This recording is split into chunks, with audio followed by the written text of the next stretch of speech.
Dear students, Madhya Pradesh शिक्षक भर्ती वर्ग 3 की प्रिपरेशन के हिसाब से, क्योंकि एग्ज़ाम्स आने वाले हैं मार्च में, तो मैं वीडियोस बना रहा हूँ आपकी स्टडी के लिए, आपकी हेल्प के लिए। तो मैंने इंग्लिश पेडागोजी के वीडियोस बनाना स्टार्ट किए थे और उससे रिलेटेड कुछ वीडियोस ऑलरेडी बना चुका हूँ। आज मैं एक नया टॉपिक स्टार्ट कर रहा हूँ जिसका नाम है role of listening and speaking, function of language and how children use it as a tool.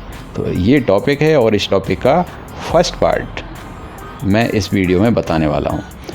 ये कंप्लीट टॉपिक है, उसे मैं 3 पार्ट्स में कंप्लीट करूँगा और आज उसका फर्स्ट पार्ट है।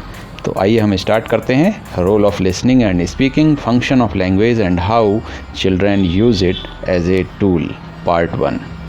Listening comes first in the natural way of learning a language and forms the foundation for communicative competence in the new language. Competence का अर्थ होता है क्षमता। तो जो listening मतलब सुनने की क्षमता, सुनना, ये एक मतलब नेचुरली ही आती है। इस तरह की जो लर्निंग है वो नेचुरली ही होती है हर व्यक्ति में, सुनने की क्षमता। और इससे क्या होता है, सुनने से जो व्यक्ति है, जो बालक है, उसके अंदर फाउंडेशन डेवलप होती है कम्युनिकेशन की। Listening is receiving language through years. Listening क्या है? लैंग्वेज को रिसीव करना, लैंग्वेज को, भाषा को ग्रहण करना कानों के द्वारा। कानों से भाषा को ग्रहण करना, सुनना कहते हैं। It is an oral input which involves a sender, a message and a receiver. Oral का अर्थ होता है कर्ण संबंधी, कानों से जिसको सुना जाता है। कानों में जो इनपुट्स आते हैं, वो इनपुट्स आते हैं किससे? इसमें जो इन्वॉल्वमेंट होता है वो होता है सेंडर का, मतलब जिसने मैसेज भेजा, और ए मैसेज जो संदेश है, और एक रिसीवर है, मतलब जो इसको ग्रहण करता है। तो ये एक तरह का oral input है।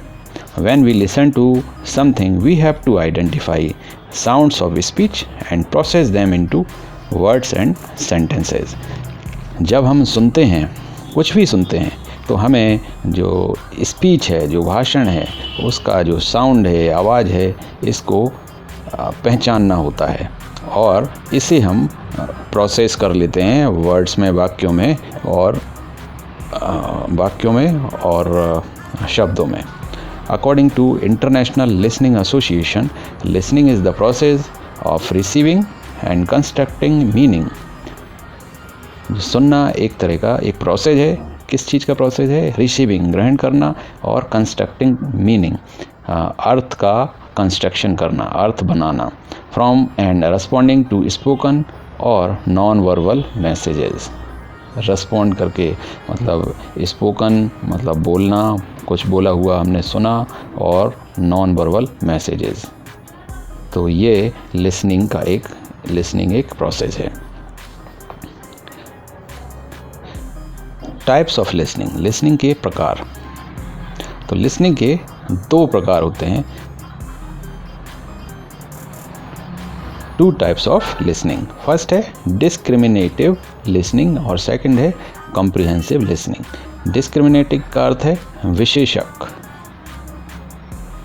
तो क्या होता है डिस्क्रिमिनेटिव लिसनिंग, ये देख लेते हैं। It was first developed at a very early age. ये बहुत ही स्टार्टिंग एज में, आयु के शुरुआत में ही ये डेवलप हो गया था, या जब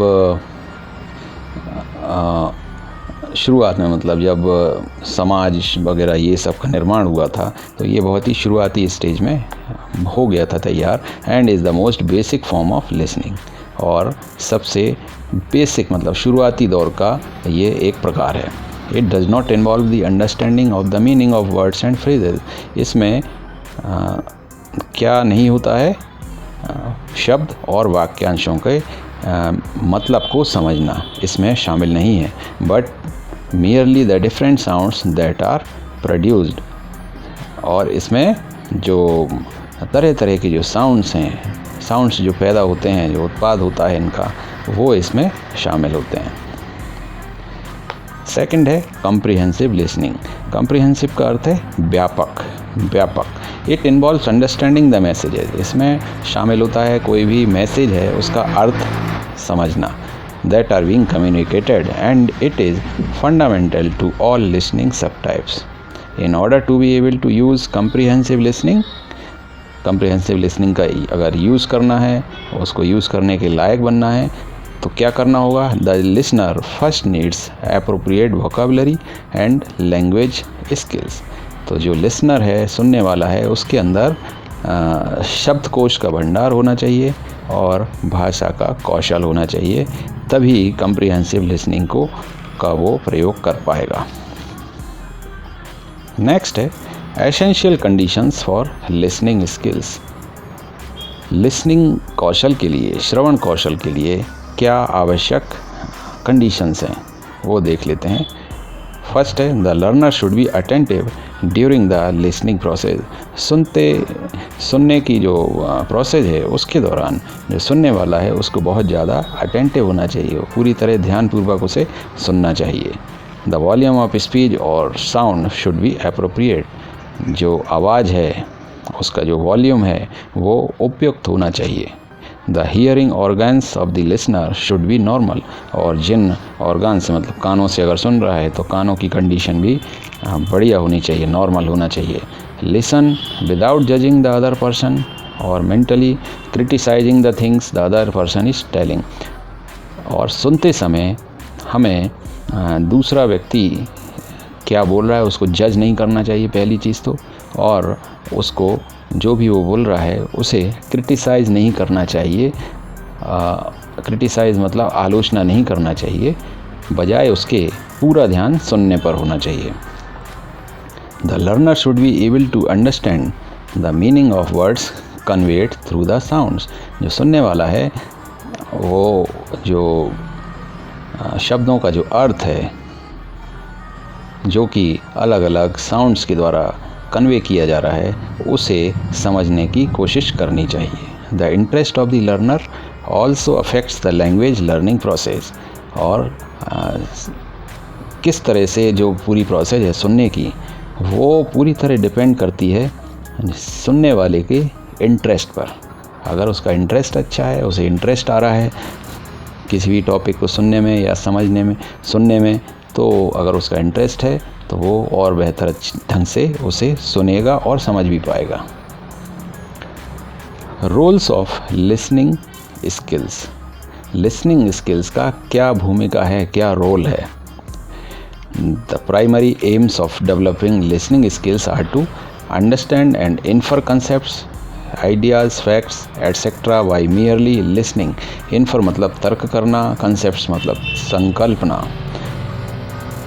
तो मतलब अंडरस्टैंड मतलब समझना और तर्क करना, इसकी संकल्पना जो होती है, आइडियाज़ होते हैं, विचार हैं, जो फैक्ट्स हैं, तथ्य हैं, उनको ये सारी चीज़ों को समझना सिर्फ सुनने के द्वारा। Identify the speakers purpose and tone. जो स्पीकर है जो बोल रहा है उसका बोलने का क्या पर्पस है और किस तरह का सुर है ये पहचानना। Facilitate verbal interaction between people. तो जो लोग हैं उनके बीच में जो इंटरेक्शन हो रहा है उसे या होने वाला है उसे आसान करना, सारी सुविधाएं देना ताकि दो लोग आपस में इंटरेक्ट कर पाएँ। ले the foundation of learning language. और लैंग्वेज सीखने की जो रिक्वायरमेंट है, जो आवश्यकता है, उसके लिए नींव तैयार करना, फाउंडेशन तैयार करना, ये लिसनिंग स्किल्स का रोल है। फिर नेक्स्ट है strategies to focus on listening process. क्या स्ट्रेटजीज हैं, क्या रणनीति हैं जो कि सुनने की जो प्रोसेस है उसमें उसके लिए फोकस करना चाहिए, किन रणनीतियों पर फोकस करना चाहिए? तो इसमें है बिफोर लिसनिंग, या उससे पहले मैं बताना चाहूँगा इंटीग्रेटिव मेटा कॉग्निटिव स्ट्रेटजीज। तो इसको बोला जाता है इंटीग्रेटिव मेटाकॉग्निटिव स्ट्रेटजीज़। जो भी स्ट्रेटजी बनाई जाती हैं लिसनिंग के लिए ताकि फोकस बना रहे, उसको बोलते हैं इंटीग्रेटिव मेटाकॉग्निटिव स्ट्रेटजीज़, एकीकृत संज्ञानात्मक रणनीतियाँ। तो इन रणनीतियों को 3 पार्ट में विभाजित किया गया है: before listening, during listening, after listening. तो बिफोर लिसनिंग में क्या है? सुनने से पहले। सेट ए पर्पज़ और decide in advance what to listen for. तो सुनने से पहले ही एक पर्पज़ सेट कर लेना चाहिए, कोई डिसीजन ले लेना चाहिए कि अगर आप सुनने वाले हैं कुछ भी चीज़ तो उसका पर्पज़ क्या है। Decide if more linguistic background और नॉलेज इज़ नीडेड। पहले से ही तय कर लेना चाहिए कि जो भी सुनने वाले हैं उसके लिए कुछ भाषाई बैकग्राउंड की ज़रूरत है या कुछ और नॉलेज की ज़रूरत है। Determine whether to enter the text from top down और फ्रॉम द बॉटम अप। तो ये तय कर लेना कि जो टेक्स्ट है, जो भी हम सुनने वाले हैं, उसको टॉप डाउन मतलब ऊपर से सुना जाना चाहिए या नीचे से, शुरुआत कहाँ से होगी। नेक्स्ट है ड्यूरिंग लिसनिंग, सुनने के दौरान। Verify predictions and check for inaccurate guesses. तो जो प्रेडिक्शंस हैं, भविष्यवाणियाँ हैं, उनको वेरीफाई कर लेना चाहिए और अगर कुछ गलत अनुमान लगाए जा रहे हैं, जो भी हम सुन रहे हैं उसमें कुछ गलत बोला जा रहा है तो उसको चेक ज़रूर करना चाहिए। Decide what is and what is not important to understand. हमें सुनने के दौरान ये तय करना होगा कि क्या इम्पॉर्टेंट है, क्या सुनना महत्वपूर्ण है और क्या महत्वपूर्ण नहीं है। लिसन और view again to check comprehension. तो जो हमने समझा है उसको फिर से एक बार सुना जा सकता है या दोबारा से एक बार उसको देख लेना चाहिए। आस्क फॉर हेल्प, अगर किसी मदद की आवश्यकता है तो उसके लिए अगर हमें मदद चाहिए तो मदद मांग लेना चाहिए। नेक्स्ट है आफ्टर लिसनिंग, सुनने के बाद। सुनने के बाद क्या होगा? Evaluate comprehension and strategy use. जो भी कम्प्रीहेंशन, जो भी हमने सुना है उसको एवेल्युएट करना चाहिए, मूल्यांकन करना चाहिए और उसके लिए किस तरह की रणनीति उपयोग में लाना है उसके बारे में विचार करना चाहिए। Evaluate comprehension in a particular task और एरिया। तो जो हमने सुना है उसे किसी पर्टिकुलर टास्क में कैसे एवेल्युएट करना है, कैसे उसका उपयोग करना है। Evaluate overall progress in listening, सुनने में जो ओवरऑल प्रोग्रेस है उसका मूल्यांकन कर लेना चाहिए। And in particular types of listening task, और विशेष तरह के जो लिसनिंग सुनने के जो टास्क हैं उनका भी मूल्यांकन करना चाहिए। Decide if the strategies used were appropriate, ये हमें तय करना चाहिए कि जो भी रणनीतियाँ बनाई गई हैं क्या वो उपयुक्त थीं for the purpose and for the task. Modify strategies if necessary, और जो भी रणनीतियाँ बनाई गई हैं अगर उन आवश्यकता है तो उनको मॉडिफिकेशन भी किया जा सकता है। तो ये हो गए 3 पार्ट। नेक्स्ट है using authentic materials and situations. तो इसमें किस तरह के भरोसेमंद सामग्रियों का यूज़ करना है और परिस्थितियों के हिसाब से किन विश्वसनीय सामग्री का यूज़ किया जा सकता है। तो ये देख लेते हैं। Authentic materials and situations prepare students for the types of listening they will need to do when using the language outside the classroom. तो इस तरह का जो ऑथेंटिक मटेरियल है और जो परिस्थितियां हैं वो स्टूडेंट को तैयार करती हैं किसके लिए? तरह तरह के लिसनिंग के लिए।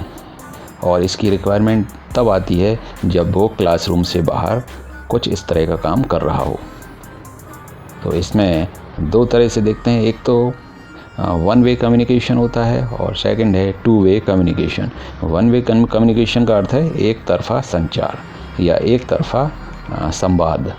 Radio and television programmes, public addresses, announcements, airports, train, bus station, stores, speeches and lectures, telephone customer service recordings are means of one-way communication. तो ये जितने भी मीन्स ऑफ कम्युनिकेशन बताए हैं, ये एक तरफा संचार का एक उदाहरण है। Help students identify the listening goal. इससे ये हेल्प करता है स्टूडेंट को वो अपना जो गोल है, जो लक्ष्य है, उसको आइडेंटिफाई करने में। टू ऑब्टेन स्पेसिफिक इंफॉर्मेशन, जो भी स्पेसिफिक जानकारी है उसको निकालना। To decide whether to continue listening, और इसमें तय किया जा सकता है कि जो भी सुन रहे हैं तो सुनते रहना है या कि रुक जाना है। टू अंडरस्टैंड मोस्ट और ऑल ऑफ द मैसेज, और पूरा का पूरा जो मैसेज है उसे समझना है या उसमें जो काम का मैसेज है वही आपको समझना है। तो ये तय करना होता है स्टूडेंट को। Help students to identify keywords और फ्रेजेस टू लिसन फॉर। तो इससे स्टूडेंट को मदद मिलती है जो भी उसने सुना है उसमें से इम्पोर्टेंट कीवर्ड्स या फ्रेजेस को आइडेंटिफाई करने में। टू वे कम्युनिकेशन क्या है? टू वे कम्युनिकेशन मतलब दो तरफा संचार या संवाद। In authentic two way communication the listener focuses on speaker's meaning rather than the speaker's language. इसमें क्या है, लिसनर जो सुनने वाला है उसका फोकस होता है बोलने वाला क्या बोल रहा है उसके अर्थ पर, ना कि उसकी क्या भाषा है। The focus shifts to language only when meaning is not clear. और फोकस तभी शिफ्ट हो सकता है लैंग्वेज की तरफ जब जो भी बोल रहा है उसका अर्थ क्लियर नहीं मिल पा रहा है। Language input comes in the form of, language input in forms में आता है, इन प्रकार में आता है। पहला टीचर टॉक, जब टीचर बात पढ़ा रहा होता है। लिसनिंग एक्टिविटीज़, सुनने की जो क्रियाकलाप हैं। रीडिंग पैसेज को जब पढ़ते हैं। Language heard and read outside the class, class से बाहर भाषा को सुनना और पढ़ना। All these materials give learners opportunity to begin producing language themselves. और इस सारे मटेरियल की वजह से जो लिसनर है, जो लर्नर है, उसको अवसर मिलते हैं कि वो जो भाषा है उसका उत्पादन अपने हिसाब से वो कर पाए या स्टार्ट कर पाए। Content includes information about any topic, B it whether report और academic. Form can be an input which focuses on how to use the language, or it can be source on vocabulary, pronunciation and grammar. तो ये सारा authentic material के advantages हैं। तो students, इस topic के role of listening and speaking, function of language and how children use it as a tool, ये इसका फर्स्ट पार्ट था और ये फर्स्ट पार्ट मैंने कंप्लीट कर दिया है। और जिन्होंने चैनल को अभी तक सब्सक्राइब नहीं किया है वो चैनल को सब्सक्राइब करें ताकि मेरे आने वाले जो वीडियोस हैं उनकी नोटिफिकेशंस मिल पाएँ। पुराने जो वीडियोस हैं, पिछले वीडियोस की मैं लिंक डिस्क्रिप्शन बॉक्स में डाल रहा हूं। अगर आपने फर्स्ट टाइम विजिट किया है तो उन लिंक्स के थ्रू आप वो वीडियोस देख सकते हैं। तो मिलते हैं इस टॉपिक के सेकंड पार्ट में, सेकंड वीडियो में। तब तक अपना ध्यान रखिए। Take care. Thank you so much.